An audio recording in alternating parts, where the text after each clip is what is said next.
Welcome to the May meeting of Reach Out America. As I said before, I'm not Patty Katz.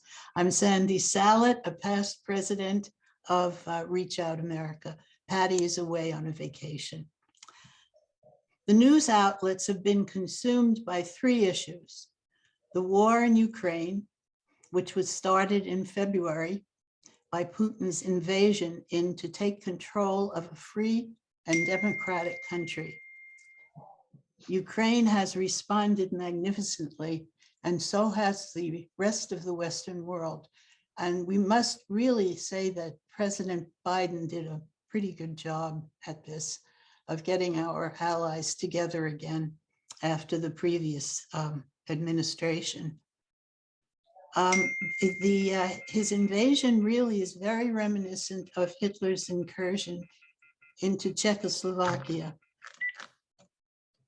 And if you're interested, there's a movie that really is very much an interest today. It's on Netflix, and it's called Munich, The Edge of War. And it really has a big message for us today. The second big issue is the leaked preliminary document from the Supreme Court, which reverses Roe v. Wade. Now, this is a document that was prepared by Supreme Court Justice Alito, and it's in the hands of all the other justices right now. If there aren't too many changes, that will probably make abortion illegal in this country after almost 50 years. And the third issue, big issue, and we've been hearing a lot about it from all over the country, is school boards and election issues. And tonight we have a guest who is an expert on the subject. Roger Tillis is in his fourth five-year term as a regent for the Judicial District 10 of the Board of Regents in New York. This presides over the university and the New York State Education Department. The regents are elected by the New York State Legislature and are responsible for all elementary, secondary, and post-secondary public institutions in the state. This is an enormous job. They are not paid for their service. Mr. Tillis is a graduate of the Great Neck Public Schools. He went to Amherst College, and he graduated from the Michigan University College of Law. He is also a philanthropist with interests in institutions all over the country, all over the world. And we who live in and near Long Island should really be grateful to him and his family for the arts institution that bears his name, the Tillis Institute, the Tillis Center, sorry. We'll have questions after Mr. Tillis speaks. And please, if you have questions, put them into the Q&A. And now it's my pleasure to introduce Roger Tillis. Thank you, Sandy. Good evening. It's a pleasure. I think I have talked to Reach Out a long time ago. I remember being at the church on Shelter Rock, but that was a long time ago. That was when we were all young, and it's always a good opportunity to talk to friends, and I believe most everybody here would be a friend, I hope, at least before my presentation, if not after. I have so many things to talk about in terms of what the regents do, what we are doing right now.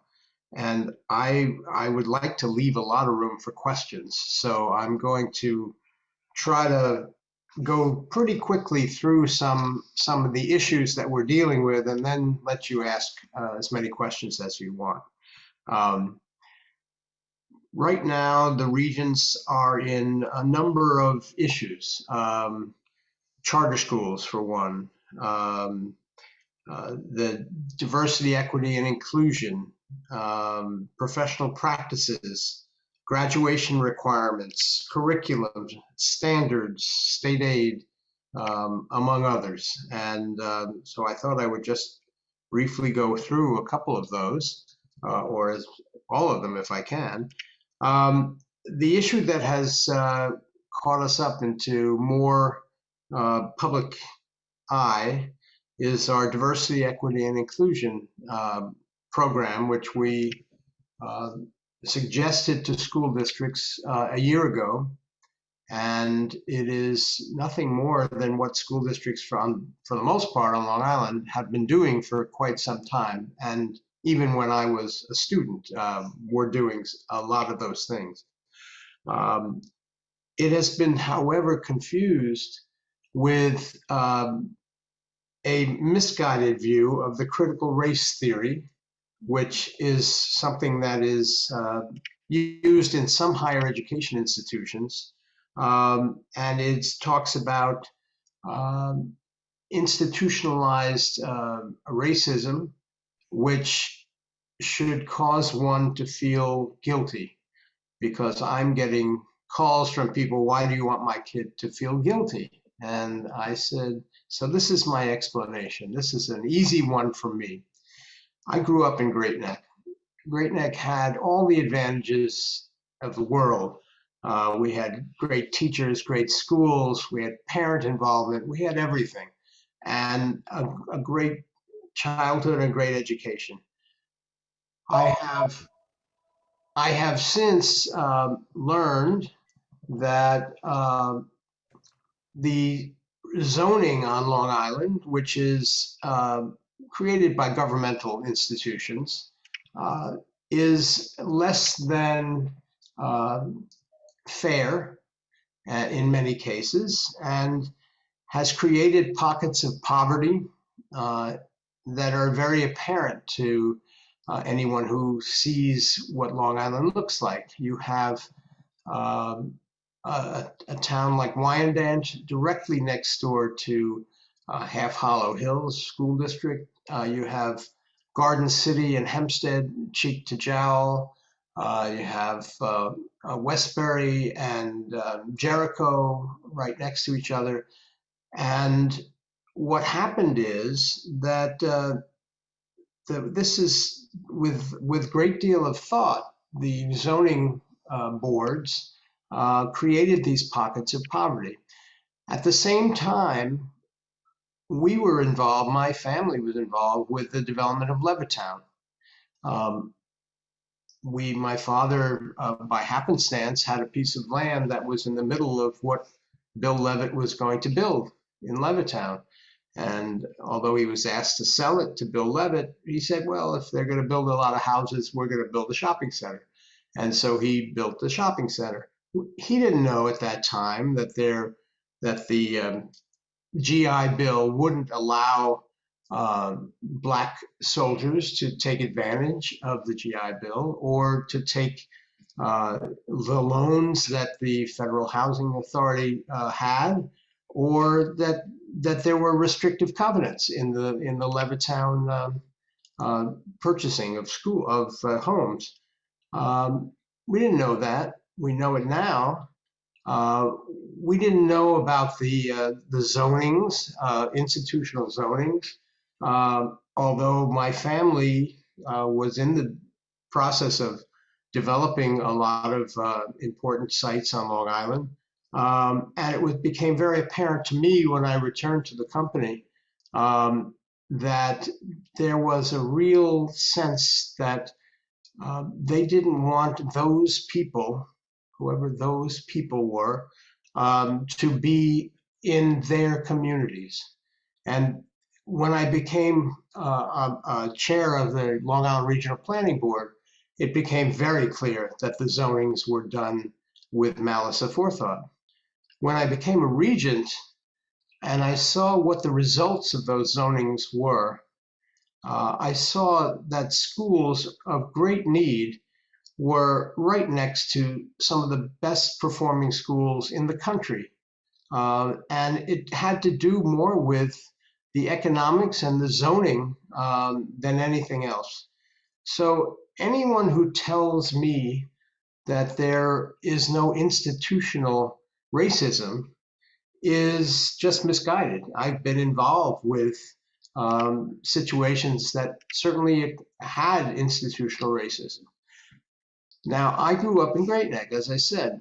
I don't feel guilty about the practices of government that happened many years ago, but I do feel responsibility as a citizen and certainly as a regent to try to correct some of the inequities that have occurred.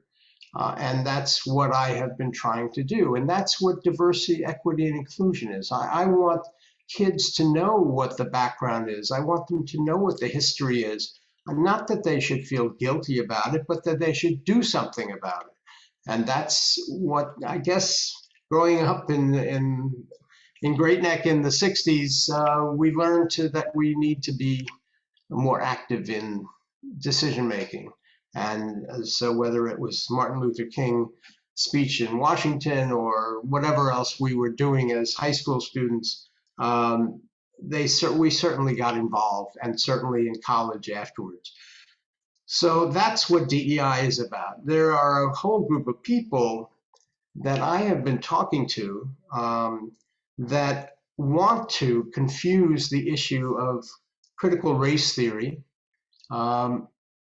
with the diversity, equity, and inclusion. I go and talk to groups. I did in Great Neck, I did in Locust Valley, I did in Cold Spring Harbor. And I was trying to explain to them the difference between diversity, equity, and inclusion and the CRT, which can make people feel uncomfortable, certainly. And that's why it's relegated to college, and it's not taught in our high schools. But when I talk to large groups, I find that 2/3 of the people who come in irate and ready to pounce, when I explain what DEI is, find that they said, oh, that's it, that's all it is. I said, yeah, that's what it is, and I want kids to know what happened so that they can take some responsibility about moving ahead with some solutions. About 2/3 of the people I talk to are in that category. 1/3 of the people that are in the category of coming after the program are people that don't want to hear and don't really want to hear any kind of rational conclusion as to why DEI is important and why it is not CRT, critical race theory. They are using this as a political tool, and it's very clear to me that they really don't want to hear a rational description of what the program is. And that's unfortunate. And I don't think that's going to change as long as we have the political system and the political climate that we have in the country and even here on Long Island, which is just as bad as many parts of the rest of the country. And the same issues pop up on issues that we don't make decisions on, like putting masks on in the schools or getting vaccinated in order to go to school. The same people who don't want to hear anything about critical race theory are often the people that are fomenting a lot of the arguments about masking and vaccinations. And we've had vaccinations for many years that are mandatory for schools, whether it's for measles or other things. And so this year, when we have a vaccination for COVID, it really is a little hypocritical for people to say, well, we can't have vaccinations for kids. Masking, I mean, these are issues that the Department of Health deals with, but we get a lot of flack for it because they are having to do with schools. Moving on to another one that has caused some issues, and that has to do with this critical race theory, I guess, as well, is that people think that the regents control the curriculum for every local school district and for every school. We do not deal with curriculum. The regents set standards for all the subjects that says to school districts, this is what we'd like you to include in your curriculum, but the local teachers in each district are the one that develop the curriculum. And we have been very assiduous about making sure that it is the local teachers. We have great respect for the local teachers. They, especially in the last couple of years, have done a fantastic job in teaching our kids under very difficult circumstances, having to learn basically a new career, which they had no expectations of doing for a long time. We are often changing the curriculum in ways that are a little different, though. We don't, as I said, we don't touch the curriculum, but what we do is to create the assessments and the testing for all the students. The federal government has required that we test all the students in 3 through 8 grades and in English and math, and which frankly has caused a tremendous amount of counterproductivity in the schools. And if it were up to us, we would probably space those out and not have as many of those tests, because the teachers were told, and this is what happened 5 years ago, 6 years ago, we came out with a group of standards that were the Common Core standards. Common Core was nothing more than a set of standards.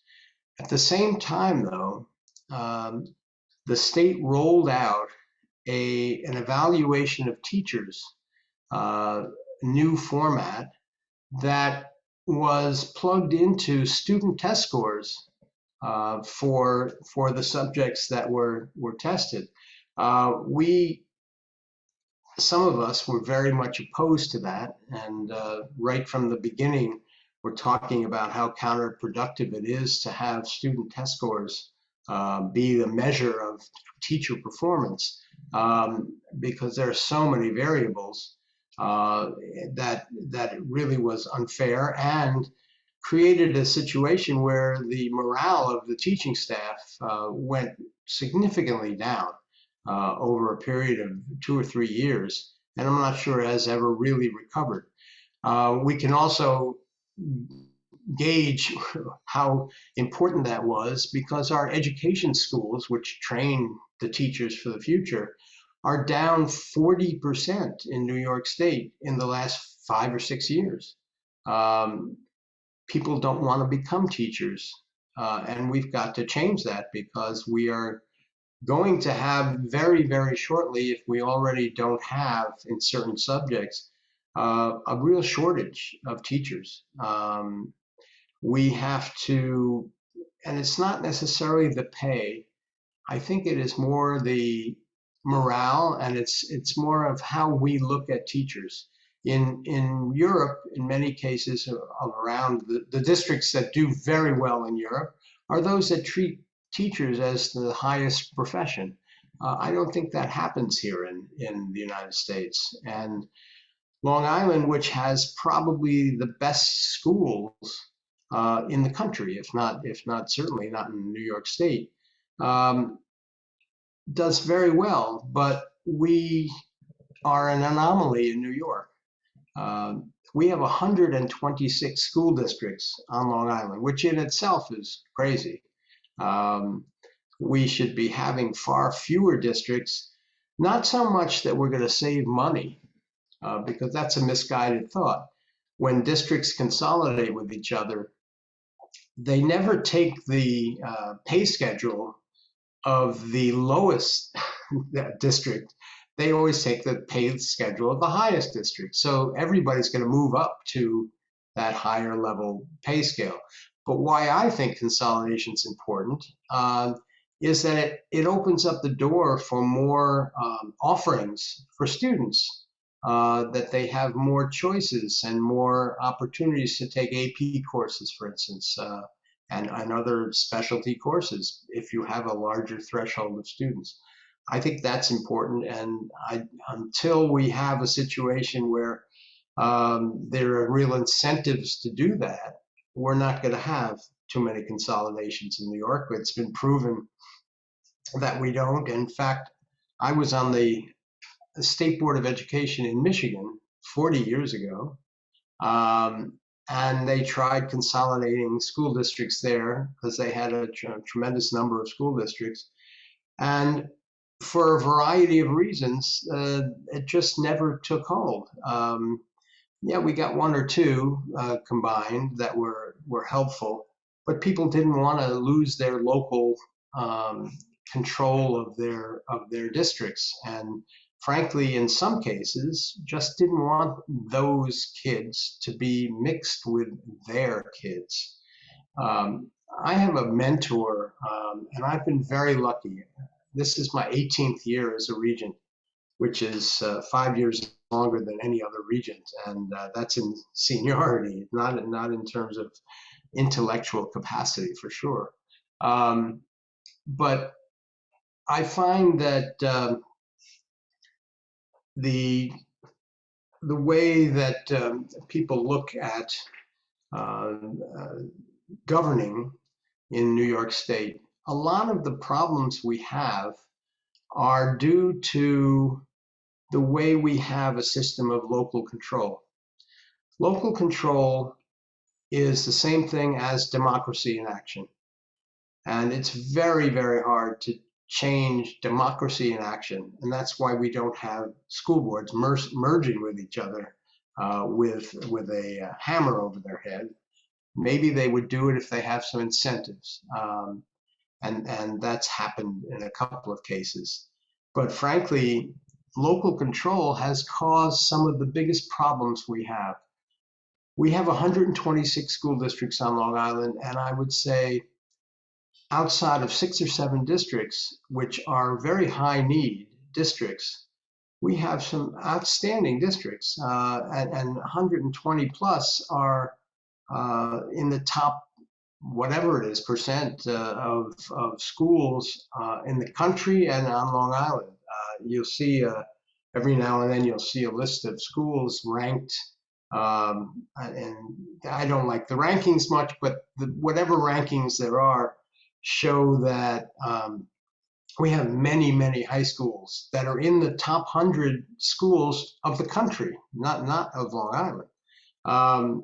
And I think that, I grew up in one of those districts, but I've seen in my years of being a regent, I've visited over 300 districts and 300 schools in districts.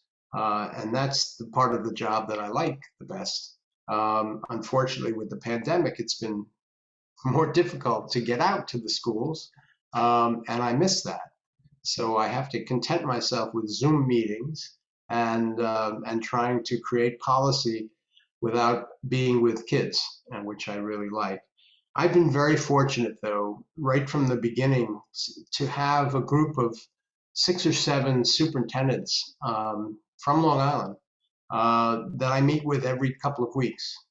And they are straight shooters. They are people that don't necessarily take the position of their district, but rather take the position of good educators. And they have helped me immensely in terms of knowing what the issues are, knowing where the pitfalls are, and I have become a much better regent because of them.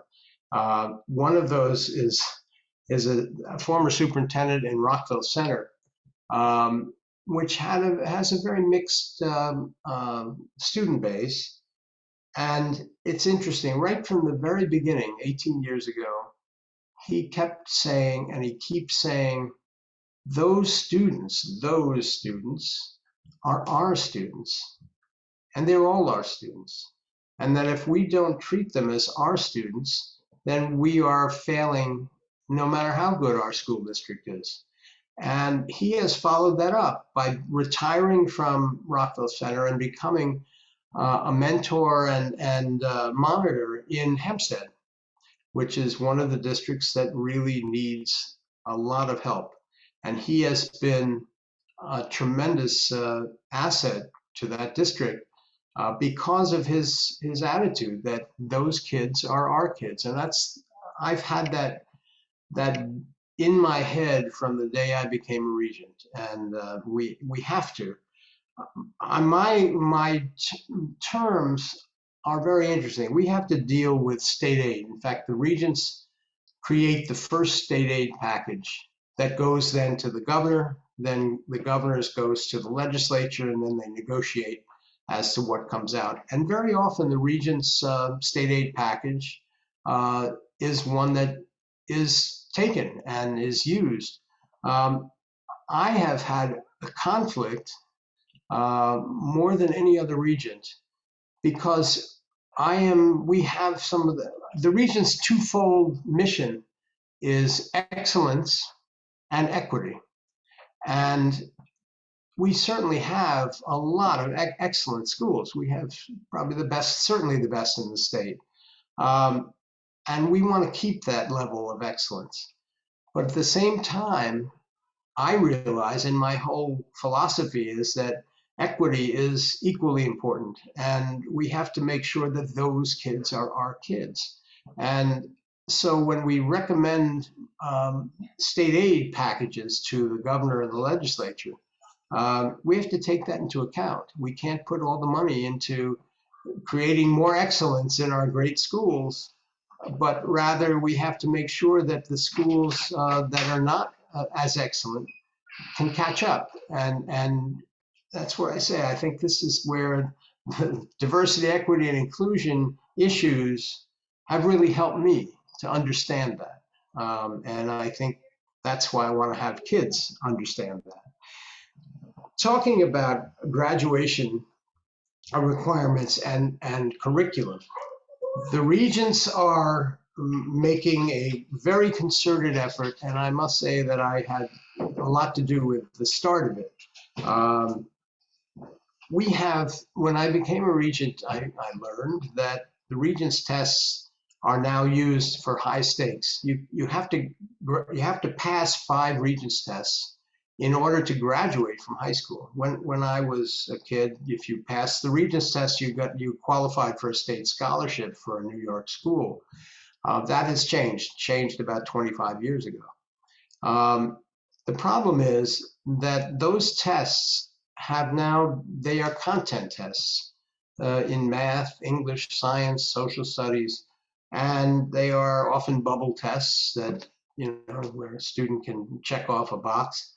And I'm not sure, in fact, I am very sure that they're the be all and end all of what we want kids to learn in high school is accomplished by having to pass 5 regents tests.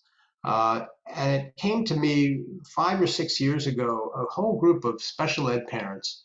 I met with hundreds of them, really, mostly from Long Island. And they complained that their special ed kid would pass the course, whether it was science or math or whatever, and weren't able to pass the regents in that subject. So we created a system, and I had to really work hard because the commissioner at that point was really not anxious to do that, to allow the superintendent and principal to override the passing of the 5 tests in order to graduate from high school. If a student passed the course, they had to have passed the course to do that. And so we did that 5 or 6 years ago, and it probably affects less than 1,000 kids across the state every year. But what it did for me is to make me think, well, why are we limiting this only to special ed kids? There are a lot of general ed kids that have the same problem. And in fact, why do we have 5 regents tests be the be all and end all for graduation?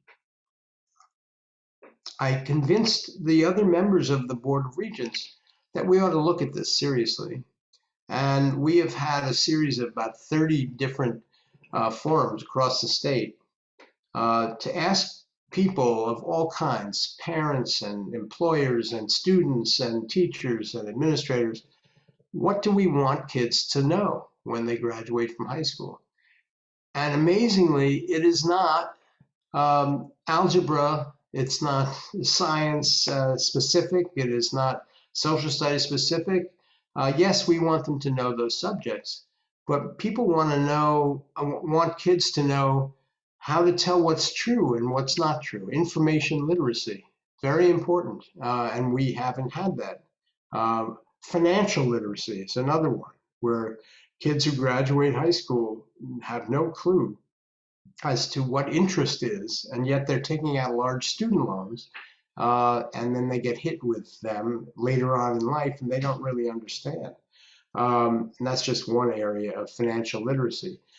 Because the tests that we have given over the years have emphasized so much of science and technology and math and English and social studies, the arts, which is very dear to my heart, have been put in the back seat.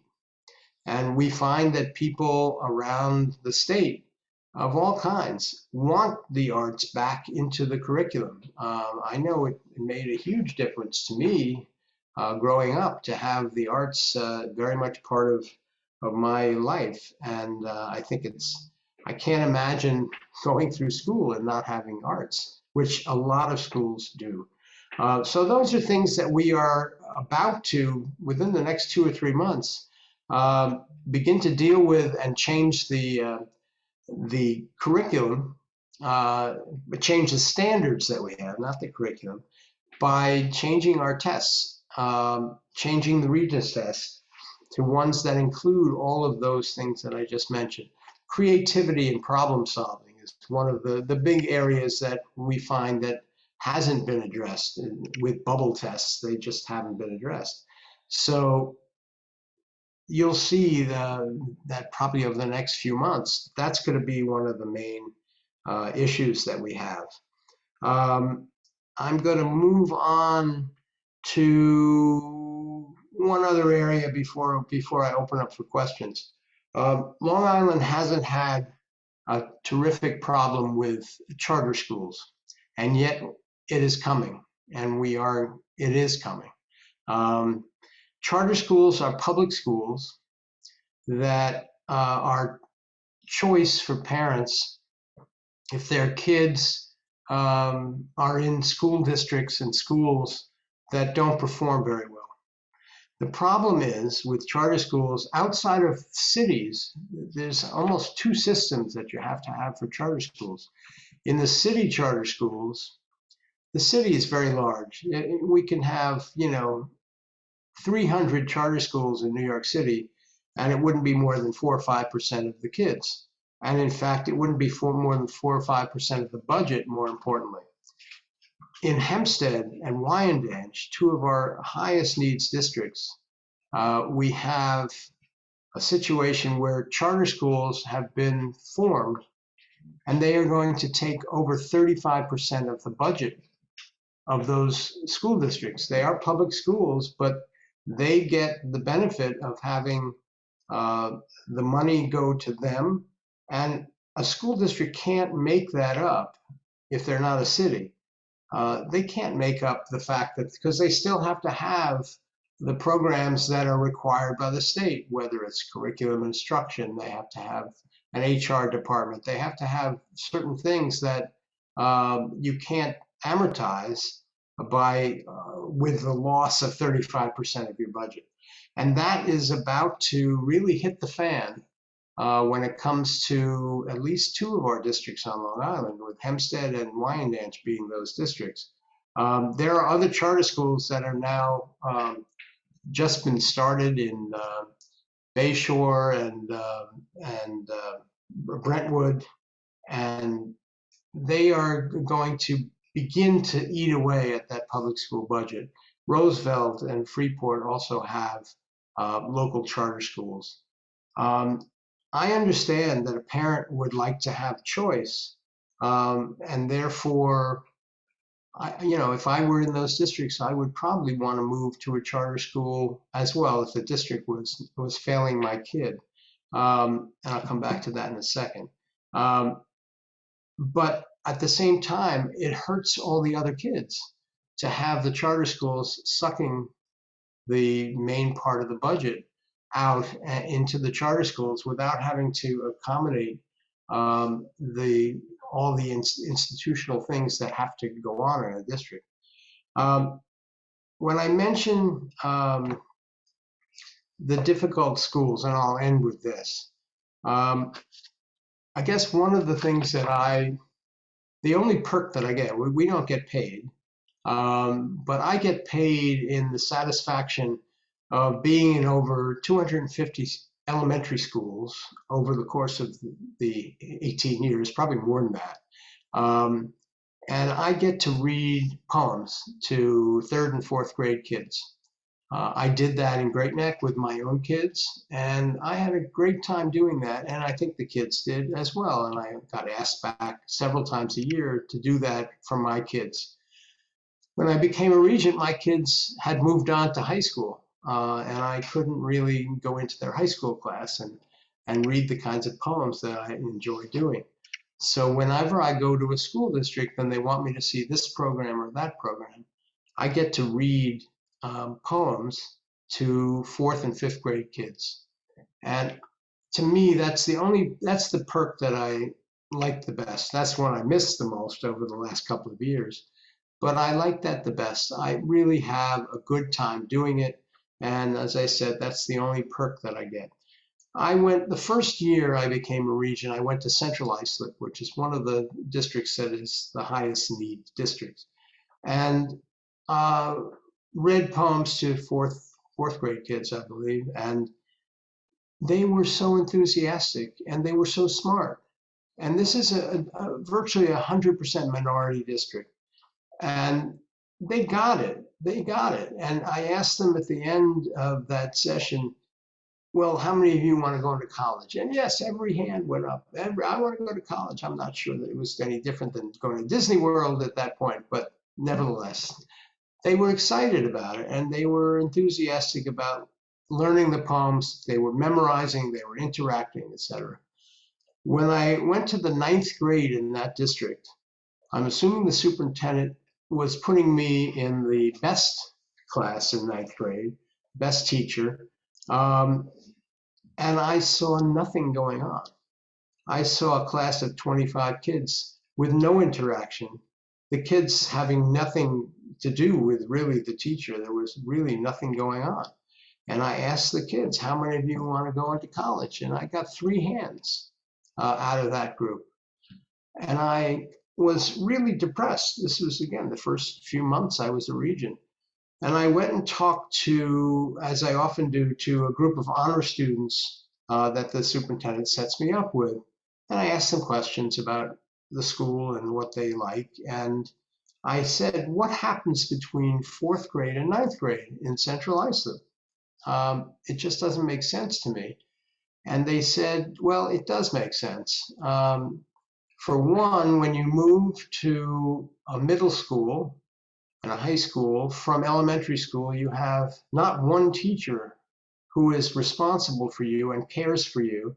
You have now 8 teachers, and no one really takes responsibility for that. And so you don't have a mentor to help you with that. There are often very few guidance counselors in the high needs school districts compared to a Great Neck. Almost 3 times as many students with each guidance counselor. There are very few role models, and there are gangs in those districts. So in order to graduate from those districts, at that point they had about a 70% graduation rate, which is much lower than the rest of Long Island. It takes a lot to really overcome some of those things. I was really depressed walking out of that school, and all of a sudden I heard a choir singing. And I said, oh, wow, one of the colleges must have sent over a choir because they were really good. And that's what I love, choral music. And I walked in, stuck my head in, and sat and listened for 20 minutes. These were all students from Central Islip High School. And they were fabulous. They weren't just good. They were training to go to Salzburg, Austria for the Mozart bicentennial. It floored me. And when they finished, I said, "How many of you are graduating?" And almost every hand went up. In a school that had 70% at the most graduation rate, I said, "How many of you want to go into college?" And more than half of the hands went up and they had maybe a 20% college graduation. I said, "Tell me what happens to you that didn't happen to your peers." And this little girl gets up and she says, "Well, we love our chorus and we love our choral teacher, and our teacher says we have to do our work in order to stay in the chorus. And if we don't do our work, we can't stay in the chorus. And he calls us once a week to make sure we're doing our work." These kids were graduating. These kids were going to college. It doesn't take a great amount of imagination to come up with great courses that are going to change the reform every school in the country. It takes a great teacher, and it takes having kids come to school for what they want to come to school for. And I learned that early on, and that's why I've been very leery of a lot of the so-called reforms that come out every year. Somebody's making money on them, but it's not necessarily helping kids. Anyhow, that's my broad overview of what the regents do and what we're doing these days. So I'd love to take any questions.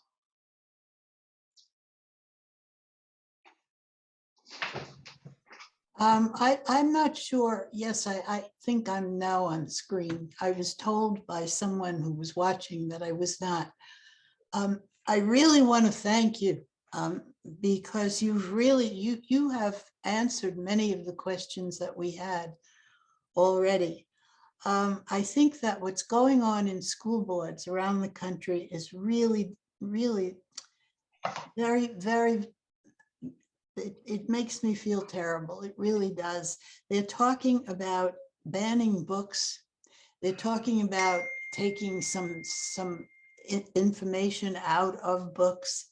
I mean, what can we do about this? And also, everything is politicized.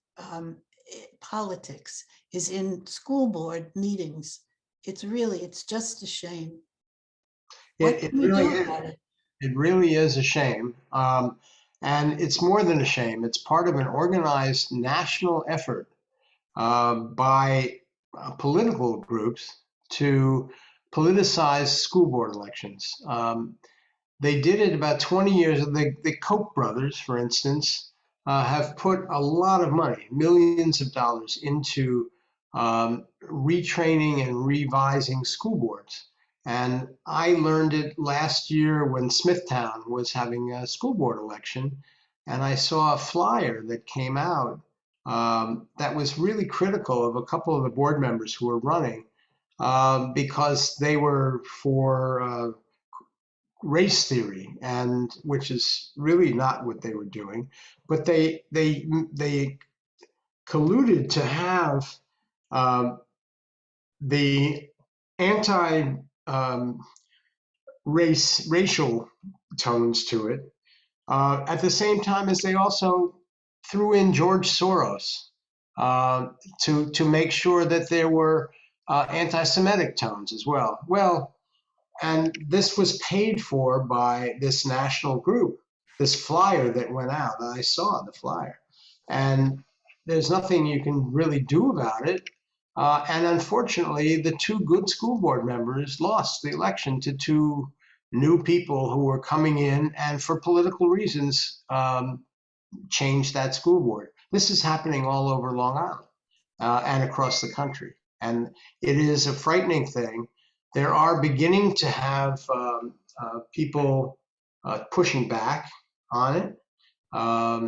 I've talked to Randy Weingarten, who's a friend and is the head of the Federation of Teachers. I said, it's going to take an effort from a national group to really counter a lot of this stuff. On an individual basis, it's almost impossible for people to counter the kinds of misleading stuff, if not outright lies, that have come out.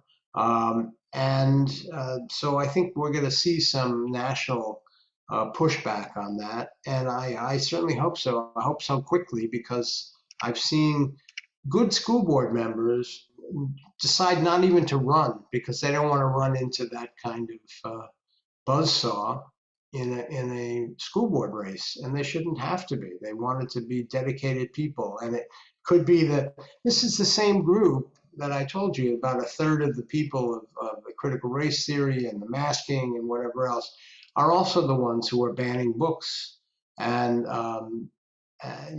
it's just a horrible thing. Teachers are afraid to teach and to mention anything, whether it's a state law of don't say gay, as they did in Florida. You don't want a teacher doesn't want to get caught in a conundrum, even if they don't have a law, to have some people attacking them for talking about differences in gender and whatever else. And that's a real problem that we have that has to be solved somewhat soon. It had to do with, I think, the last administration, a national administration, that encouraged this kind of behavior. Mhm. Sandy, Yes. this is Nina on Patty's computer. And I would just want to make sure that you have the questions, that you're able to see the Q&A. No, Yeah. I'm not. I'm not. Okay, we have a question in the Q&A about civics education. Yes. Is civics education in the curriculum? And if so, where and how? Well, civics education is one of those things that we want to increase in the what we want kids to know. And so I think you'll be seeing more. Again, I don't know if it's going to change the curriculum. We don't change the curriculum, and nor do we change the standards already include civic education. But what we can do is, through the use of our assessments, give more importance to civics education. And that's what we need to do. You can tell by how we get 10 to 15% of the people voting in a school board election, which is why it's easy for some of these groups to come in and take over a school board. And that's true with a lot of elections. Kids don't know the importance of civic education. And so by doing and training kids more in civic education, we think that it will result in better results and better participation by everybody in our election process. And I just want to encourage people, if you have questions, to type them in the Q&A. I see a hand up. I think it's easier for us to look at the Q&A. And Yeah, I don't have the Q&A on here at all. I have the Q&A. I see one other question about anonymous attendee. yeah, From Lawrence High School. Lawrence High School is a very interesting anomaly on Long Island. When we were kids, I remember our all-county chorus was in Lawrence High School. And I remember it very well because it was the day that Kennedy was shot that we were rehearsing in Lawrence High School. Lawrence High School now, and it was one of the great high schools on Long Island at that time. Right now, Lawrence, as a school district, has about 90% of their kids going to yeshivas. And the school board is really ultra-Orthodox. And they have cut back a lot of the programs for the remaining kids in the district, who are certainly the minority, and most of them are minority kids. So there is a struggle, an ongoing struggle in Lawrence to keep, as they are in upstate New York, in Ramapo, where to make sure that everyone has an opportunity to have a fine education. Lawrence has gotten a little better recently. I've met with several of their school board members, and they're getting there. Within the district, though, it is rife with problems with minority kids versus non-minority kids. And the majority of kids in the high school, as I understand it, are minority kids. So it is a problem. But Lawrence at least is moving in the right direction. Well, if there are no further questions, I think we have one more. Hold on. One I see more? another. you know, I get a notice that I'm not being photographed. No, you are. I see you. You do? Okay. You are. Okay, I guess the anonymous attendee doesn't feel that their question was answered. And I'm not sure that the question was genuine. They were asking about discrimination and whether you will be teaching equally to equity of all races. That was how I read the question.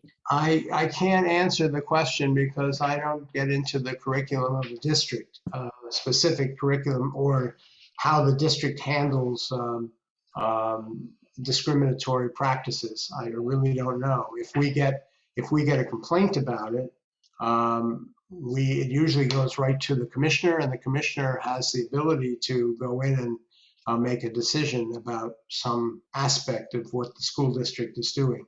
But the regents themselves don't get involved with that. We set policies, and that's all we do. And you have nothing to do with charter schools, private schools, homeschooling? Oh, we Do you do. have anything? You do?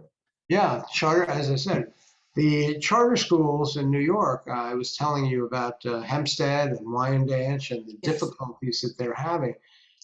We have very few charter schools on Long Island. We have about 6 or 7.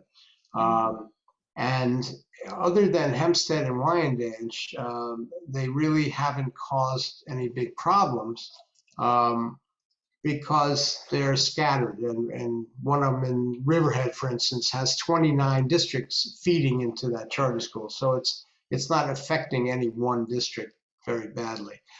Charter schools can be, and when I've seen very good ones where they really have best practices and have done wonderful things with kids. But in many cases, the charter schools have a tremendous advantage over the public schools that they come from. And I'll tell you what the advantages are. One, the charter school does not have to accept all the special ed students, which are often the students that do not have the highest marks on tests. They don't have to accept English language learner students. Well, they do have to, but the problem is English language learner students come from families that are often afraid to sign up for the lottery, which allows kids to be chosen for the charter school. Because, for a variety of reasons, INS and afraid of being deported is one of those areas.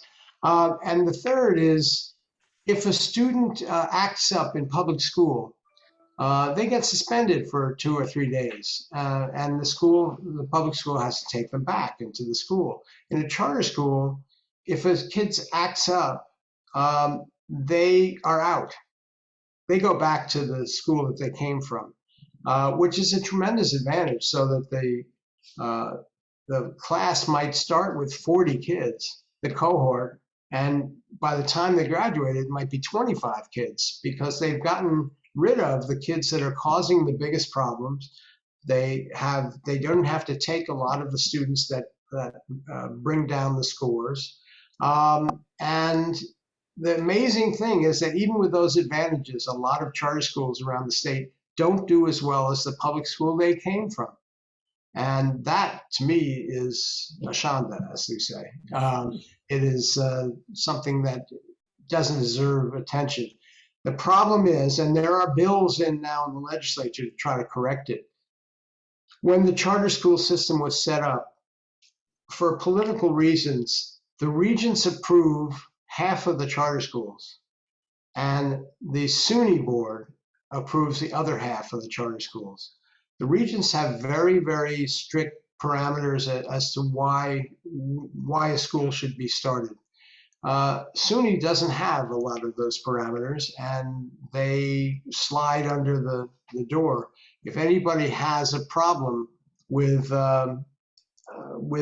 creating a charter school, they will often go through SUNY.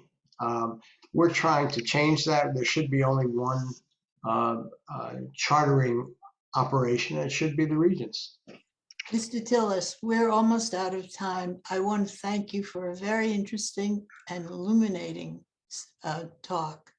And I think that your energy and your interest in the schools after so many years as a regent, that you've maintained, that is really wonderful. Thank you so much. And I hope that you'll all come back next month for the June meeting when Patty will be back. Good night, everybody. Thanks for having me. Bye-bye. You're very welcome. Thank you. Bye-bye.